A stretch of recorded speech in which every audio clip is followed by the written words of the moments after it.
진우는 믿을 수 없었습니다.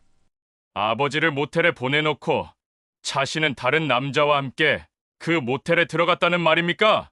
이 부분 좀 더 자세히 볼 수 있을까요? 구독, 좋아요는 영상 제작에 큰 힘이 됩니다. 전라도 작은 마을, 해는 이미 서산 너머로 기울어가고 있었습니다. 김춘배는 허리를 펴며 논두렁에 앉아 담배 한 모금을 깊게 들이마셨습니다. 74의 나이에도 여전히 혼자서 3,000평 농사를 짓고 있는 그의 손은 거칠고 마디마디 굽어 있었죠. 춘배야, 오늘도 늦게까지 일하네. 옆집 박씨 할머니가 지나가며 말을 걸었습니다. 춘배는 고개를 들어 희미하게 웃었습니다. 그래도 해야 할 일이 있으니까 하는 거지. 박씨 할머니는 어디 가시는 길인가? 장에 좀 다녀오려고. 춘배야, 저녁은 제대로 먹고 있는 거야? 요즘 부쩍 야위어 보이네. 춘배는 담배를 비비며 털어냈습니다. 사실 요즘 들어 속이 자주 쓰리고 밥맛도 없었습니다. 아침에 일어나면 몸이 천근만근 무겁고 예전 같으면 하루 종일 씩씩하게 일할 수 있었는데 요즘은 오후만 되면 기운이 쭉 빠졌죠. 걱정 마라. 나 아직 팔팔해. 하지만 거울을 볼 때마다 느끼는 것이 있었습니다. 볼이 홀쭉해지고 옷도 헐렁해졌습니다. 몸무게를 재보니 2달 사이에 8kg이나 빠져 있었죠. 이상하다 싶었지만 혼자 사는 늙은 남자가 뭘 그리 신경 쓰겠습니까? 춘배는 농기구를 정리하며 집으로 돌아갔습니다. 마당 한 구석에 놓인 작은 밥상에는 어제 끓인 된장찌개가 남아 있었습니다. 냄새를 맡아보니 조금 신 것 같았지만 그냥 데워서 먹었습니다. 쌀이 떨어져 가는데 또 사러 나가기도 귀찮았죠. 진우놈은 요즘 어떻게 지내나. 춘배는 휴대폰을 꺼내 아들 진우의 번호를 한참 쳐다봤습니다. 마지막으로 통화한 게 언제인지 기억도 나지 않았습니다. 부인이 돌아가신 후 12년째 혼자 살고 있는데 그동안 아들과 통화한 횟수를 손가락으로 꼽을 정도였죠. 진우는 서울에서 회사를 다니고 있습니다. 결혼도 해서 아내와 둘이 잘 살고 있다고 했는데 정확히 어떤 일을 하는지 춘배는 잘 모르겠습니다. 그저 아들이 도시에서 잘 살고 있다는 것만으로도 다행이라고 생각했죠. 전화를 해볼까? 춘배는 망설이다가 결국 전화를 걸었습니다. 신호음이 몇 번 울린 후 익숙한 목소리가 들려왔습니다. 아버지? 아, 진우야. 잘 지내고 있지? 네, 아버지. 갑자기 전화하시니까 깜짝 놀랐네요. 무슨 일 있으세요? 춘배는 잠시 말문이 막혔습니다. 사실 요즘 몸이 좋지 않아서 병원에 가봐야겠다는 생각을 하고 있었는데 아들에게 걱정을 끼치고 싶지 않았습니다. 아니야, 별일 없어. 그냥 목소리 좀 들으려고. 아, 네. 아버지도 건강하시죠? 농사일 너무 무리하지 마세요. 그때 뒤에서 여자 목소리가 들려왔습니다. 며느리 세미의 목소리였습니다. 여보, 누구야? 우리 약속 시간 늦는다고. 아버지, 죄송한데 지금 나가야 할 일이 있어서요. 나중에 다시 전화드릴게요. 그래, 그래. 바쁜데 신경 쓰지 말고. 전화가 끊어졌습니다. 춘배는 휴대폰을 내려놓고 한숨을 쉬었습니다. 아들도 바쁘게 살고 있는데 늙은 아버지가 자꾸 전화해서 무엇하겠습니까? 그날 밤 춘배는 속이 너무 쓰려서 잠을 이루지 못했습니다. 화장실에 가서 토하기도 했는데 뭔가 검은 것이 섞여 나오는 것 같았습니다. 이상했지만 그냥 체했나 보다 하고 넘어갔죠. 다음 날 아침 춘배는 거울을 보며 깜짝 놀랐습니다. 얼굴이 누렇게 뜨고 눈동자도 뭔가 이상했습니다. 이제는 정말 병원에 가봐야겠다는 생각이 들었습니다. 마을 입구 국밥집에서 아침을 때우며 춘배는 생각했습니다. 병원비도 만만치 않을 텐데 혹시 큰 병이라도 걸렸으면 어떻게 하나? 아들한테 짐이 되고 싶지 않은데 말이죠. 춘배는 마을 보건소에서 받은 진단서를 손에 쥐고 한참을 멍하니 앉아 있었습니다. 위암 말기라는 진단이 믿어지지 않았죠. 의사는 큰 병원에서 정밀 검사를 받아보라고 했지만 춘배의 마음은 이미 무너져 내리고 있었습니다. 위암 말기라고? 그럼 나는 이제 집으로 돌아가는 길에 춘배는 자꾸만 발걸음이 무거워졌습니다. 혼자 있으면 자꾸 나쁜 생각만 들 것 같았죠. 이런 일은 아들에게 알려야 하지 않을까요? 아무리 바쁘다고 해도 아버지가 큰 병에 걸렸다면 알아야 할 권리가 있습니다. 춘배는 진우에게 전화를 걸었습니다. 하지만 몇 번을 걸어도 받지 않았습니다. 문자를 보내봤지만 답장도 없었죠. 그러다 보니 답답한 마음에 무작정 서울로 올라가기로 결심했습니다. 그래, 직접 만나서 얘기하자. 다음 날 새벽 춘배는 가방 하나만 들고 시외버스를 탔습니다. 서울까지 가는 길이 이렇게 멀었나 싶을 정도로 시간이 오래 걸렸습니다. 버스 안에서 계속 속이 메스꺼웠지만 참고 견뎠죠. 진우의 집 주소는 알고 있었습니다. 몇 년 전에 이사했다고 해서 새 주소를 받아뒀거든요. 하지만 막상 그 앞에 서니 마음이 두근거렸습니다. 갑자기 찾아와서 아들이 당황하지 않을까 걱정되었죠. 춘배는 용기를 내어 초인종을 눌렀습니다. 잠시 후 문이 열리며 며느리 세미가 나타났습니다. 세미는 춘배를 보자 얼굴이 굳어졌습니다. 아버지, 갑자기 왜 오셨어요? 진우는 집에 있나? 지금 출장 가셨는데요. 언제 오신다고 연락 받으신 거예요? 춘배는 당황했습니다. 연락 없이 온 것이 미안했지만 그렇다고 그냥 돌아갈 수도 없었습니다. 연락을 했는데 안 받아서 급한 일이 있어서 왔는데 세미는 시계를 보며 초조한 기색을 보였습니다. 아버지, 저도 지금 약속이 있어서 바쁜데요. 갑자기 오시면 곤란해요. 그래도 며칠만 있다가 갈 테니까. 아니에요. 집이 좁아서 모시기 어려워요. 근처에 괜찮은 모텔이 있으니까 거기서 주무시다가 진우 오면 연락드릴게요. 춘배는 할 말을 잃었습니다. 아들의 집에 들어가 보지도 못하고 쫓겨나는 기분이었죠. 세미는 춘배를 모텔까지 데려다 주며 말했습니다. 여기서 하루 주무시면 돼요. 진우한테 연락해서 빨리 오라고 할게요. 그래. 고맙네. 춘배는 모텔방에 들어가서 짐을 내려놓았습니다. 방은 좁고 습했지만 어쩔 수 없었죠. 그런데 숙박비는 세미가 내주지 않았습니다. 춘배는 자신의 주머니에서 돈을 꺼내 계산했습니다. 모텔방에 혼자 앉아 있으니 서울이 더욱 낯설게 느껴졌습니다. 차가운 방바닥에 앉아 창밖을 내다보니 높은 건물들만 보였죠. 고향의 논밭과 산이 그리웠습니다. 춘배는 진우에게 전화를 걸었습니다. 이번에는 다행히 받았습니다. 아버지, 세미한테 들었는데 서울에 오셨다고요? 그래, 급한 일이 있어서 왔는데. 아, 저는 지금 부산 출장 중이에요. 내일 저녁에나 들어갈 수 있을 것 같은데요. 춘배는 병원 진단 결과를 말하려고 했지만 입이 쉽게 떨어지지 않았습니다. 전화로 이런 심각한 얘기를 하기에는 너무 무거웠죠. 그래, 그럼 내일 보자.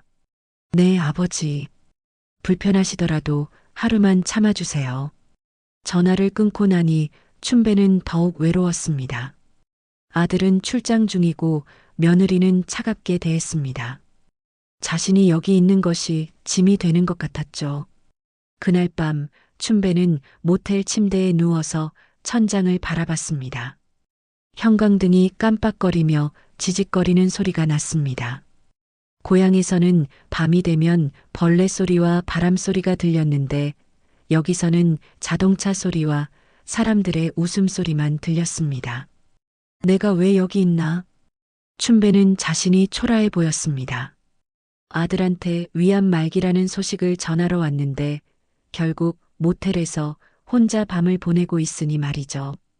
며느리가 자신을 반기지 않는다는 것도 느낄 수 있었습니다. 새벽이 되자 춘배는 결심했습니다. 아들에게 짐이 되지 말고 그냥 고향으로 돌아가자고 말이죠. 위암 말기라는 것은 굳이 말하지 않기로 했습니다. 어차피 치료한다고 해도 나을 가능성이 희박하다고 의사가 말했으니까요. 아침이 되자 춘배는 세미에게 전화를 걸었습니다. 며느리야, 나 그냥 내려갈란다.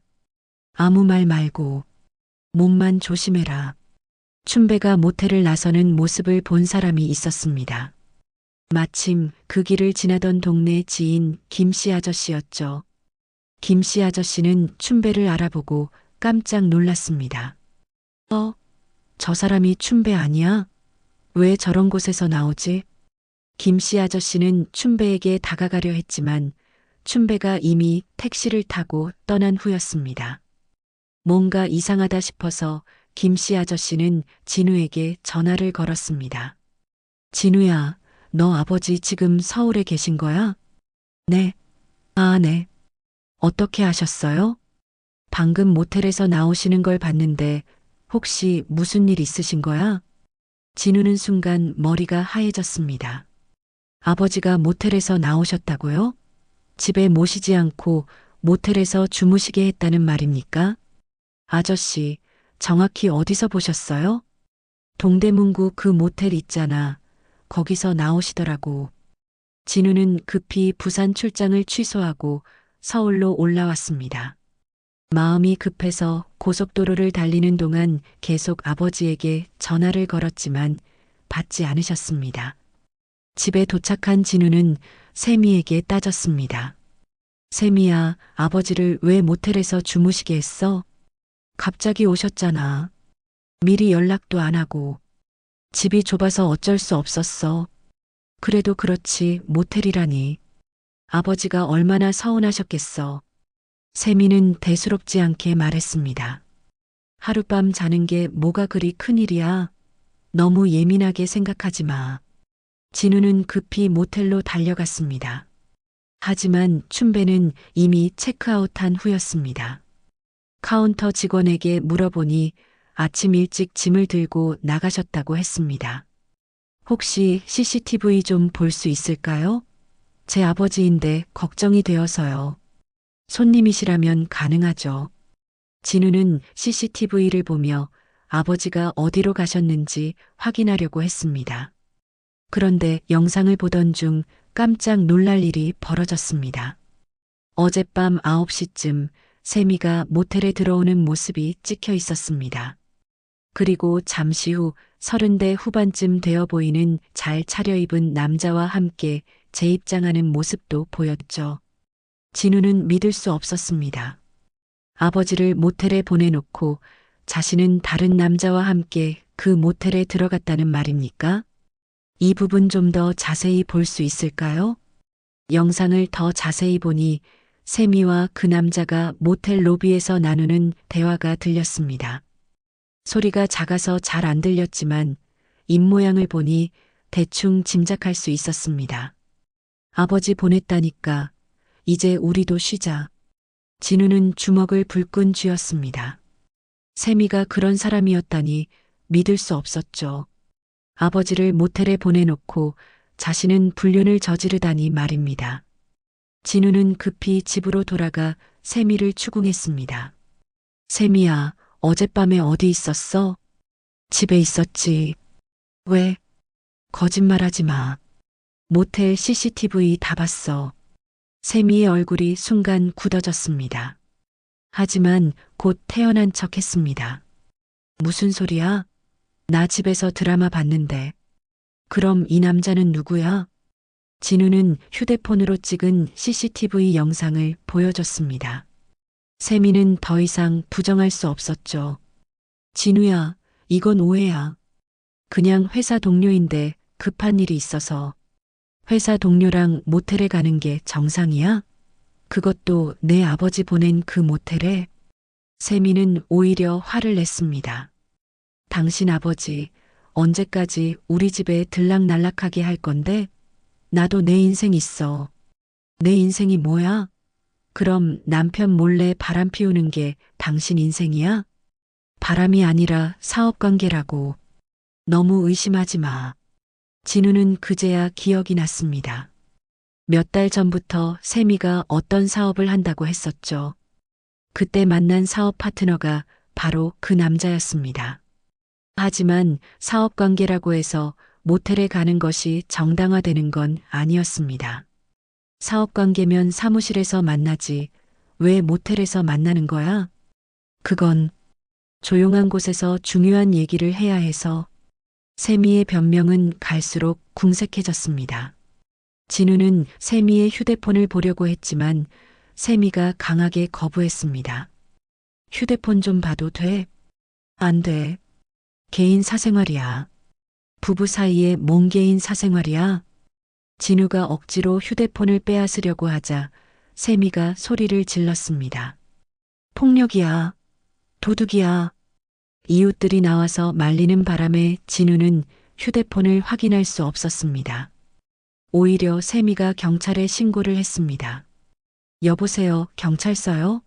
남편이 저를 때리고 휴대폰을 빼앗으려고 해요. 진우는 어이가 없었지만 경찰이 오자 어쩔 수 없이 경찰서에 가게 되었습니다. 아버지는 어디로 가셨는지도 모르는 상황에서 이런 일까지 벌어지니 정말 미치겠었죠. 경찰서에서 조사를 받으며 진우는 생각했습니다. 세미가 정말 바람을 피우고 있는 것일까요? 그렇다면 아버지를 모텔에 보낸 것도 계획적인 일이었을까요? 경찰서에서 돌아온 진우는 몸도 마음도 지쳐 있었습니다. 세미는 이미 집에 와 있었지만 진우를 보자 차갑게 돌아섰습니다. 당신 때문에 경찰서까지 가게 됐잖아. 이제 이혼하자. 진우는 황당했습니다. 바람을 핀 것은 세미인데 오히려 이혼을 먼저 꺼내다니 말이죠. 이혼? 잘못한 건 당신인데 왜 나한테 이혼하자고 해? 잘못한 게 뭐야? 나는 사업 때문에 만난 것뿐이야. 세미의 태도는 전혀 미안해하는 기색이 없었습니다. 오히려 당당했죠. 진우는 이런 세미를 처음 봤습니다. 그럼 사업이 뭔데? 무슨 사업을 한다고 모텔에서 만나는 거야? 부동산 투자야. 강남에 아파트 하나 계약하려고 하는데 그 사람이 투자자라고.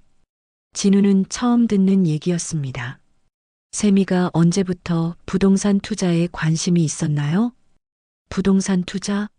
그런 큰일을 왜 나한테 상의 안 했어? 상의? 당신은 맨날 일만 하느라 바쁘잖아.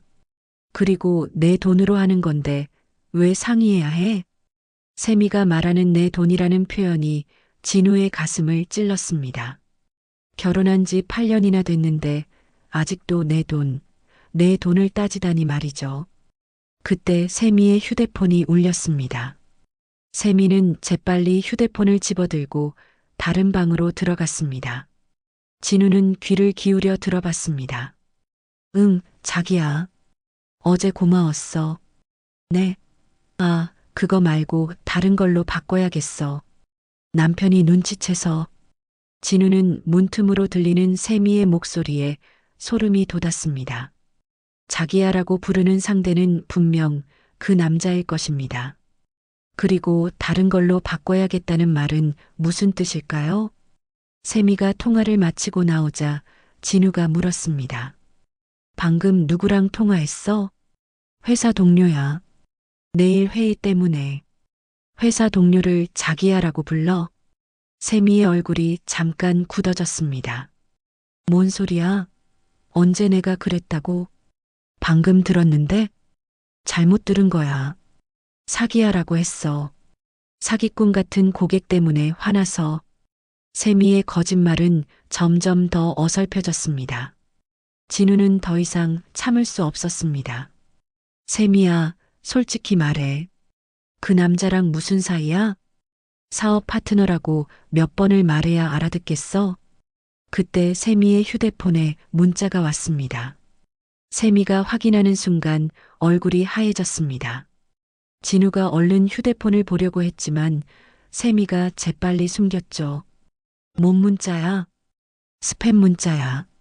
하지만 진우는 잠깐 본 문자 내용을 기억했습니다. 내일 계약금 입금되면 바로 진행하자라는 내용이었죠. 진우는 의심이 들어서 세미 몰래 그 투자자라는 남자에 대해 알아보기로 했습니다. 세미가 외출한 사이 집안을 뒤져봤습니다. 그러다가 세미의 서랍에서 부동산 계약서를 발견했습니다. 계약서를 보고 진우는 깜짝 놀랐습니다. 강남 아파트 계약서인데 계약자 명의가 세미와 그 남자 공동 명의로 되어 있었습니다. 그것도 전세가 아니라 매매 계약서였죠. 이게 뭐야? 계약 금액을 보니 10억 원이 넘었습니다. 세미가 그런 큰 돈을 어디서 구했을까요? 그리고 왜 결혼한 여자가 다른 남자와 공동 명의로 아파트를 사는 걸까요? 진우는 더 자세히 살펴봤습니다. 계약서 날짜를 보니 한 달 전이었습니다.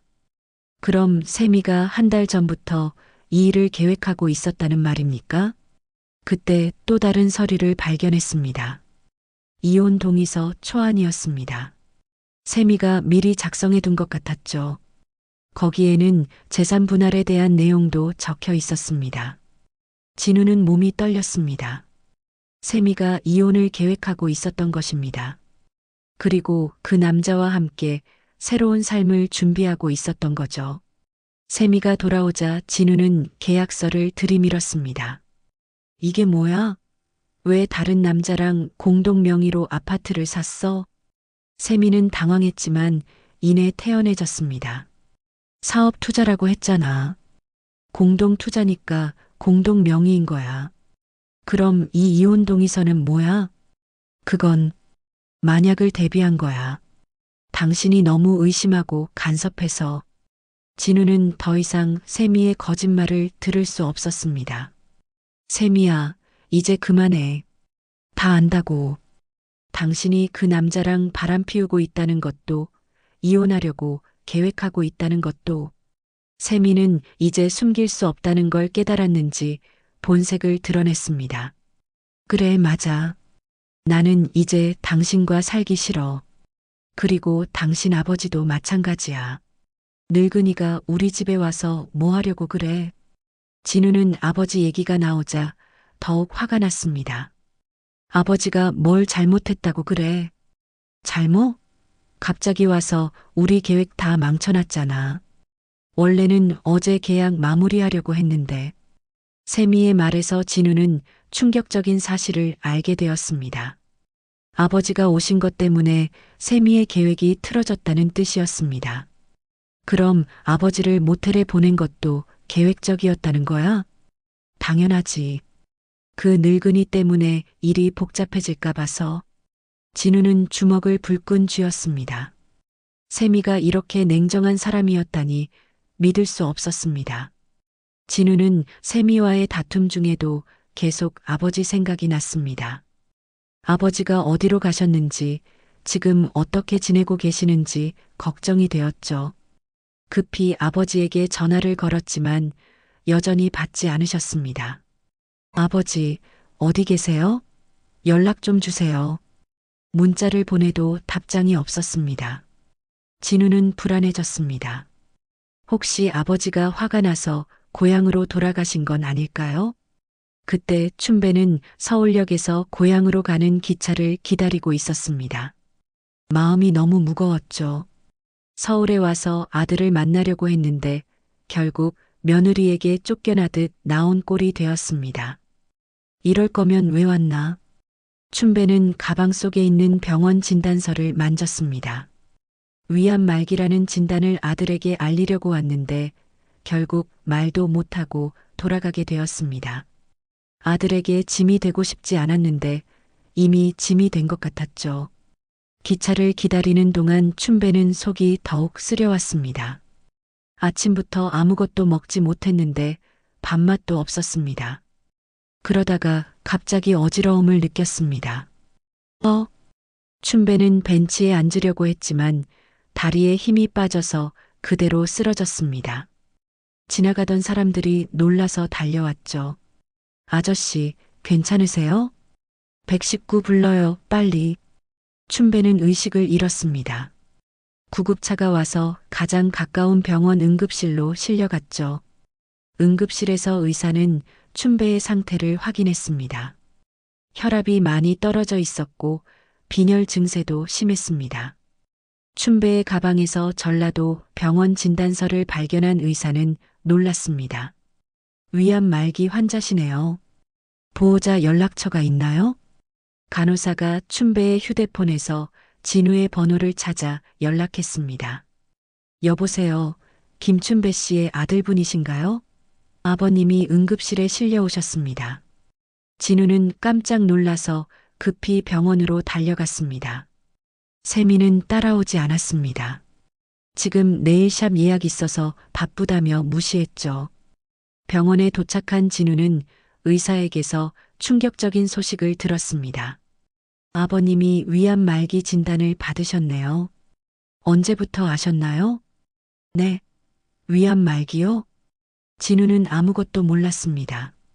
아버지가 위암에 걸리셨다는 것도 그것도 말기라는 것도 처음 듣는 얘기였죠. 아버님이 말씀 안 하셨나 보네요.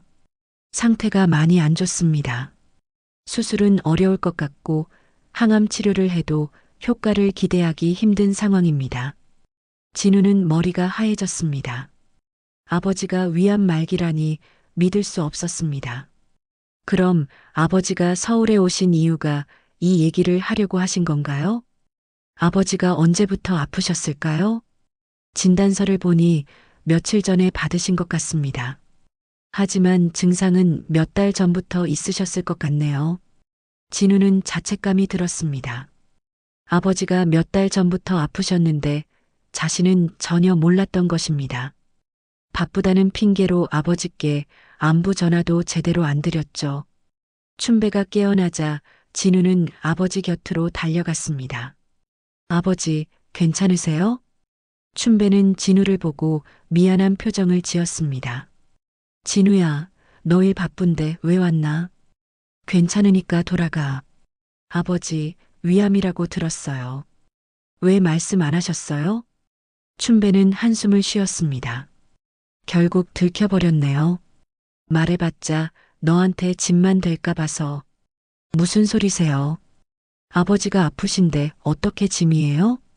진우는 눈물이 났습니다. 아버지가 이렇게 큰 병에 걸리셨는데 혼자 감당하려고 하셨던 것입니다. 그래서 서울에 오신 거예요? 그래. 너한테 말하려고 했는데 며느리가 바빠서. 춘배는 말을 잇지 못했습니다. 사실 며느리에게 냉대받은 것이 서러웠지만 아들 앞에서 며느리 욕을 하고 싶지 않았습니다. 그때 진우는 춘배의 가방에서 종이 한 장을 발견했습니다. 편지 같은 것이었는데 춘배가 직접 쓴 것 같았습니다. 아버지, 이게 뭐예요? 춘배는 당황했습니다.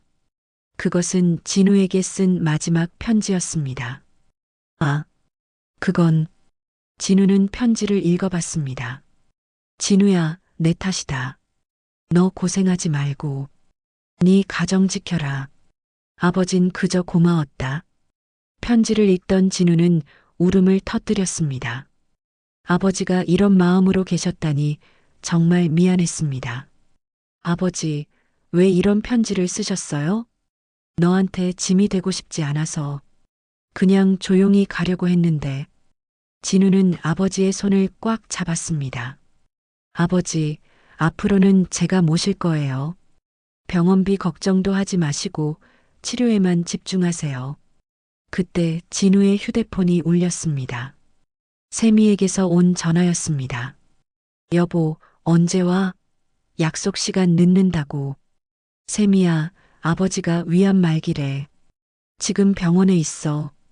그래서 나는 지금 중요한 약속이 있다고.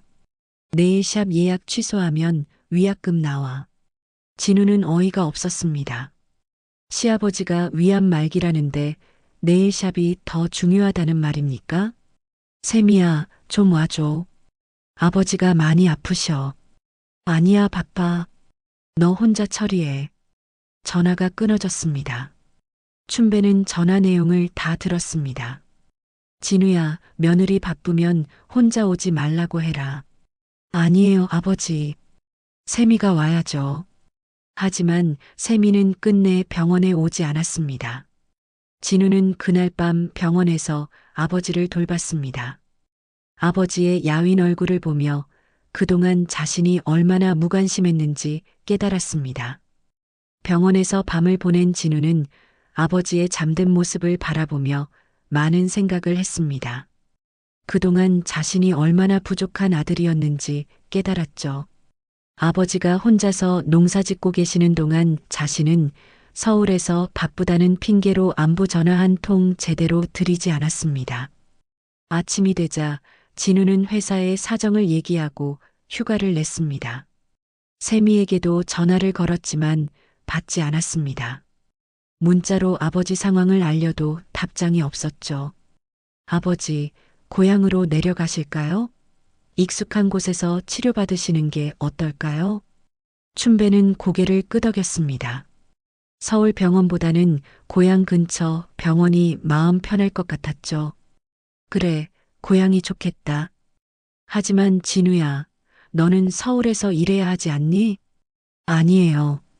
당분간 고향에서 아버지 모시려고요. 그럼 며느리는 어떻게 하고? 진우는 잠시 말문이 막혔습니다. 세미와의 관계는 이미 돌이킬 수 없을 정도로 틀어져 있었습니다.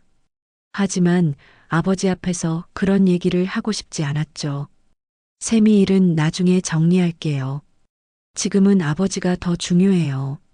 진우는 아버지를 모시고 고향으로 내려갔습니다. 오랜만에 보는 고향 풍경이 낯설면서도 반가웠습니다.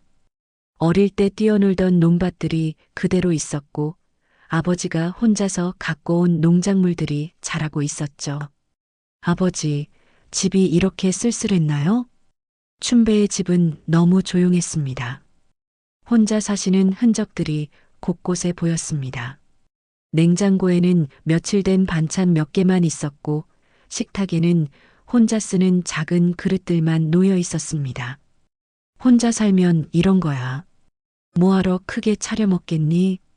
진우는 마음이 아팠습니다. 아버지가 이렇게 쓸쓸하게 지내고 계셨다니 말이죠. 앞으로는 제가 모실게요. 혼자 두지 않을게요. 진우는 아버지를 근처 대학병원에 모시고 가서 정밀 검사를 받게 했습니다. 의사는 서울에서 받은 진단과 비슷한 얘기를 했습니다. 항암 치료를 하면 시간을 좀 더 벌 수는 있지만 완치는 어려운 상황입니다.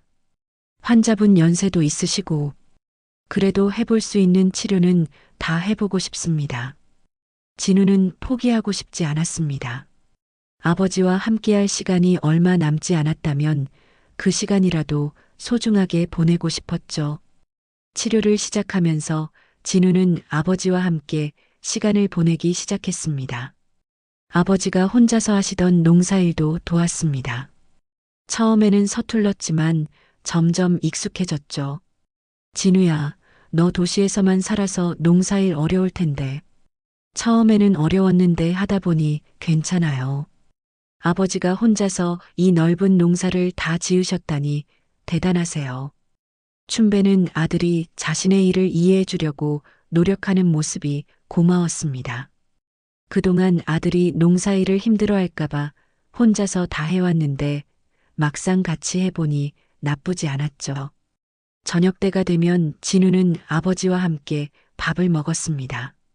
아버지가 혼자 드시던 소박한 식사가 아니라 제대로 된 식사를 차려드렸습니다.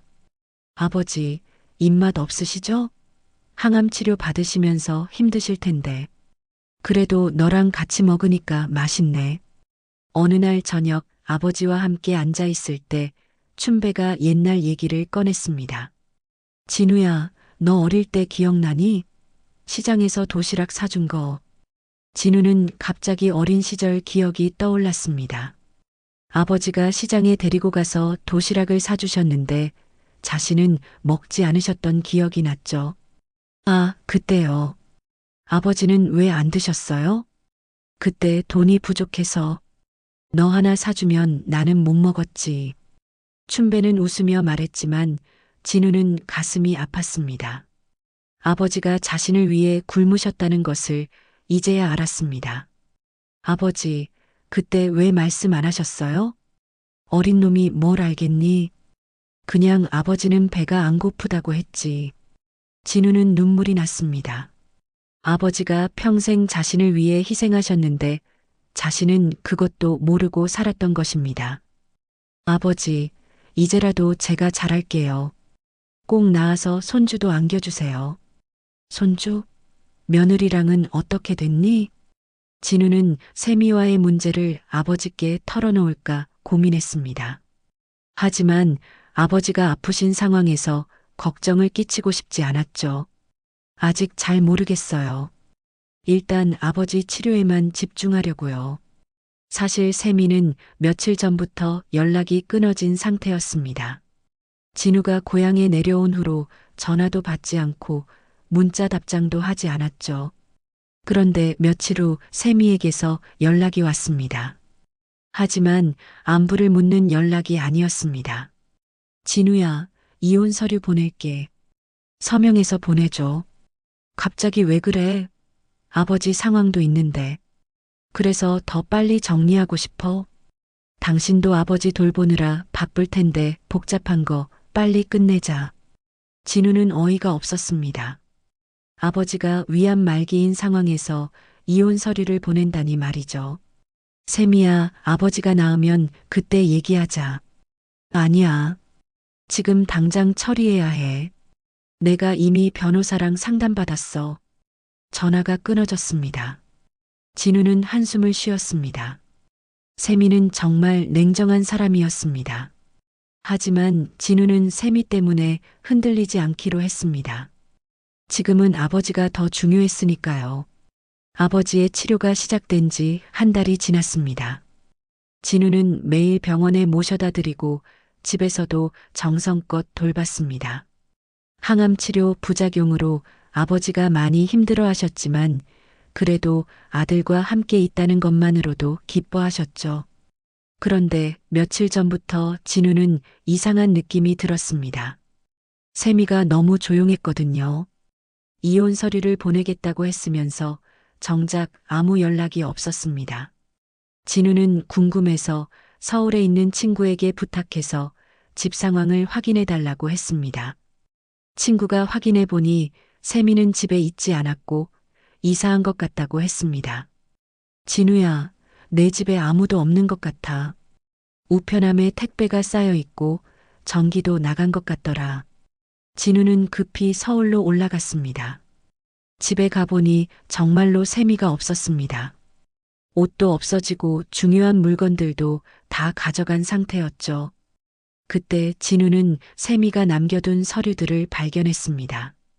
테이블 위에 정리되어 있었는데 마치 진우가 보라고 일부러 놓아둔 것 같았습니다. 첫 번째 서류는 이혼 합의서였습니다. 이미 세미가 서명까지 해놓은 상태였죠. 재산 분할 내용을 보니 세미가 거의 모든 것을 가져가려고 했습니다. 두 번째 서류는 더 충격적이었습니다. 세미와 그 남자의 결혼신고서였습니다. 이혼이 성립되면 바로 재혼하려는 계획이었던 것입니다. 진우는 분노가 치밀어 올랐습니다. 세미가 이미 다 계획해놓고 있었던 것입니다. 그런데 서류 뒤에 휴대폰이 하나 더 있었습니다. 세미의 예전 휴대폰이었는데 아마 실수로 놓고 간 것 같았죠. 진우는 휴대폰을 켜봤습니다. 비밀번호가 걸려 있었지만 세미의 생일로 해보니 풀렸습니다. 카톡 메시지들을 확인해 보니 진우는 경악했습니다.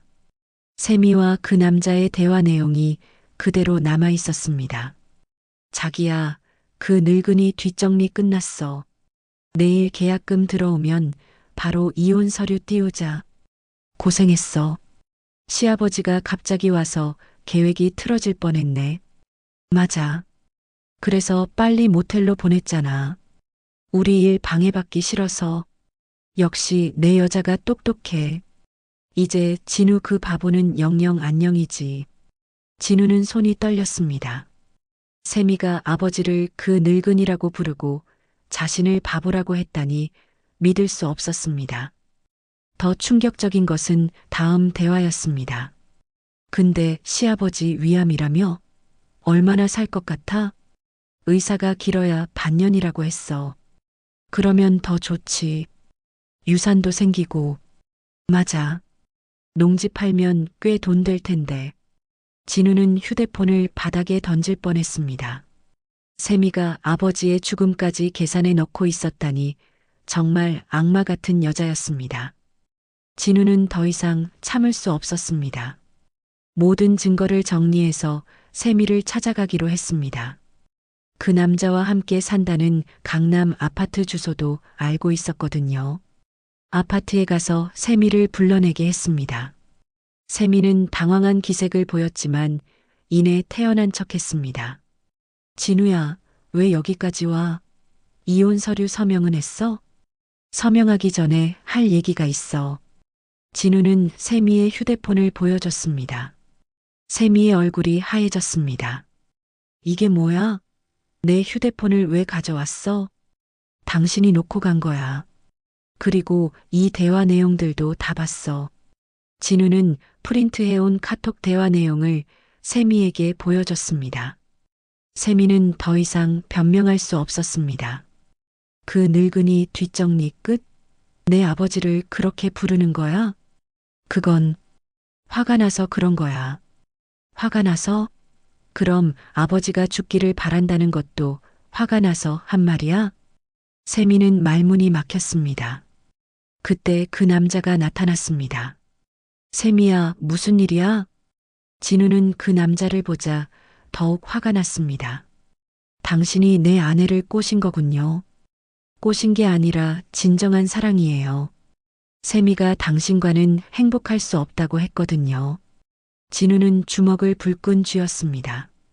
하지만 폭력을 쓰면 안 된다는 것을 알고 있었죠. 좋아요. 그럼 이 모든 증거를 세미 친정에도 보내겠습니다. 세미가 어떤 사람인지 가족들도 알아야죠. 뭐라고? 세미가 깜짝 놀랐습니다.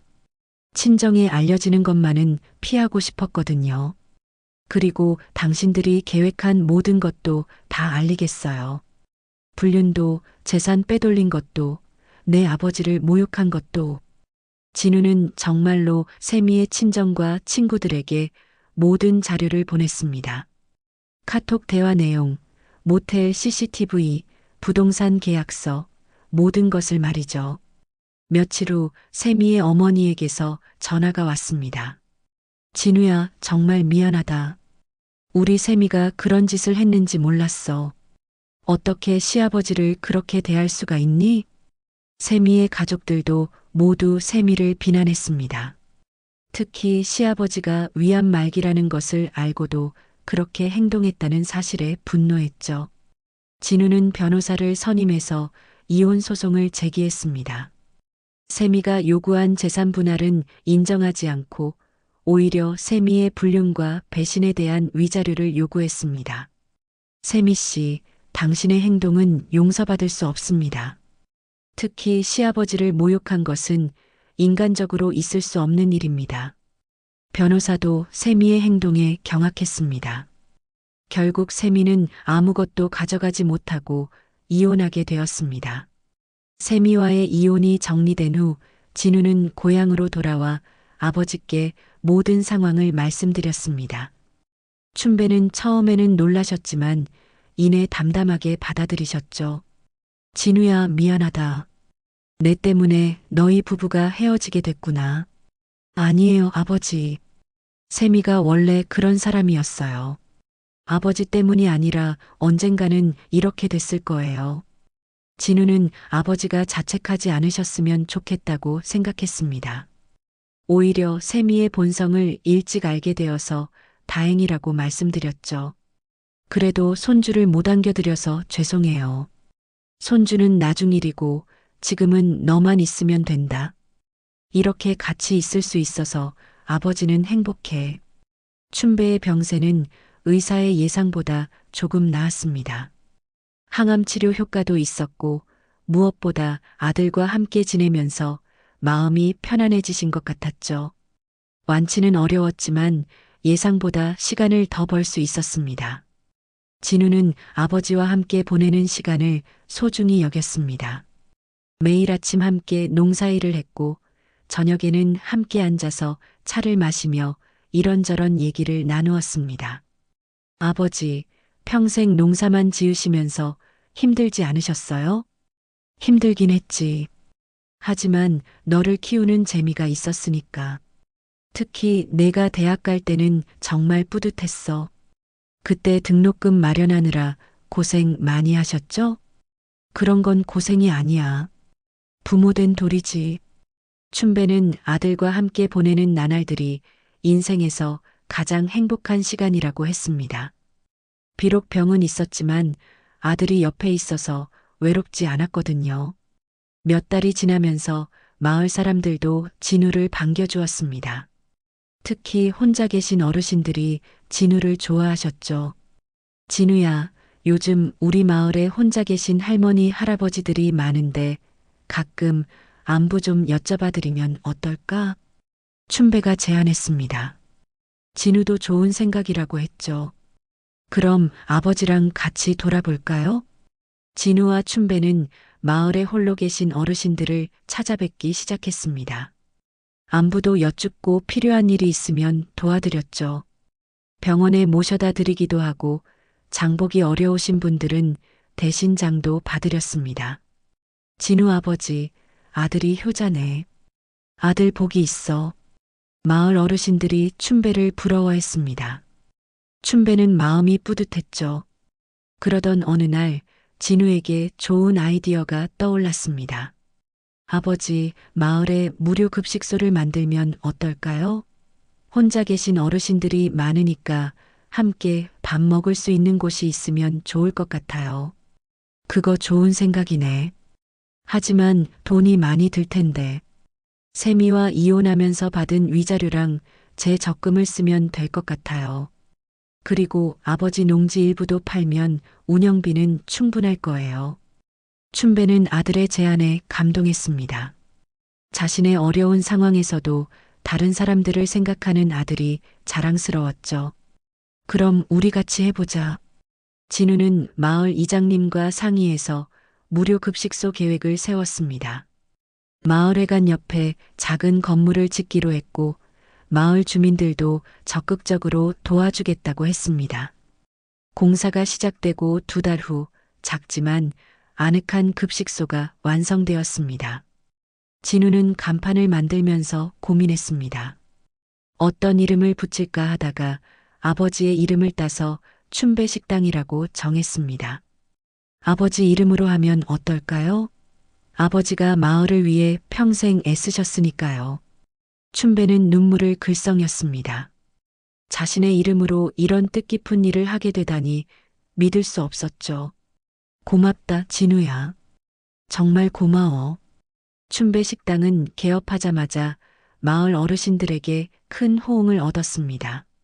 매일 점심시간이 되면 10여 명의 어르신들이 모여서 함께 식사를 하셨죠. 혼자 밥 먹기 외로우셨던 분들이 이제는 함께 모여서 웃으며 드실 수 있게 되었습니다. 진우야, 이런 일을 하니까 마음이 참 편하네. 춘배는 비록 몸은 아프셨지만 마음만큼은 평온하셨습니다. 아들과 함께 마을을 위한 좋은 일을 하고 있다는 뿌듯함이 있었거든요. 시간이 흘러 봄이 되었습니다. 춘배의 병세는 조금씩 악화되고 있었지만 여전히 춘배 식당 일을 도우셨습니다. 직접 요리하지는 못해도 어르신들과 이야기하며 시간을 보내셨죠. 진우야, 아버지가 죽고 나면 이 일 계속할 수 있겠니? 물론이죠. 이제 이게 제 천직인 것 같아요. 아버지가 시작하신 일을 계속 이어갈게요. 진우는 정말로 이 일에 보람을 느끼고 있었습니다. 어르신들이 맛있게 드시는 모습을 보면 마음이 따뜻해졌거든요. 그해 가을, 춘배는 조용히 세상을 떠나셨습니다. 마지막까지 아들의 손을 잡고 계셨죠. 진우야, 너 덕분에 행복했다. 마을 장례식에는 많은 사람들이 와주셨습니다. 춘배 식당을 이용하셨던 어르신들도 모두 오셔서 춘배를 배웅해 주셨죠. 춘배 씨 정말 좋은 분이었어. 마을을 위해 많은 일 하셨지. 아들도 아버지 닮아서 착하네. 앞으로도 우리 마을 잘 부탁해. 장례식이 끝난 후 진우는 춘배 식당을 계속 운영했습니다. 이제는 혼자였지만 외롭지 않았습니다. 매일 찾아오시는 어르신들이 가족 같았거든요. 진우는 매일 저녁 아버지 사진 앞에서 하루 있었던 일을 말씀드렸습니다. 아버지, 오늘도 할머니, 할아버지들이 맛있게 드셨어요. 모두들 아버지 얘기를 많이 하세요. 아버지가 얼마나 좋은 분이었는지 계속 기억하고 계셔요. 세상에 늙은 부모보다 소중한 손님은 없습니다. 그걸 이제야 알았습니다. 진우는 아버지께서 마지막에 주신 가장 큰 선물이 바로 이런 깨달음이었다고 생각했습니다.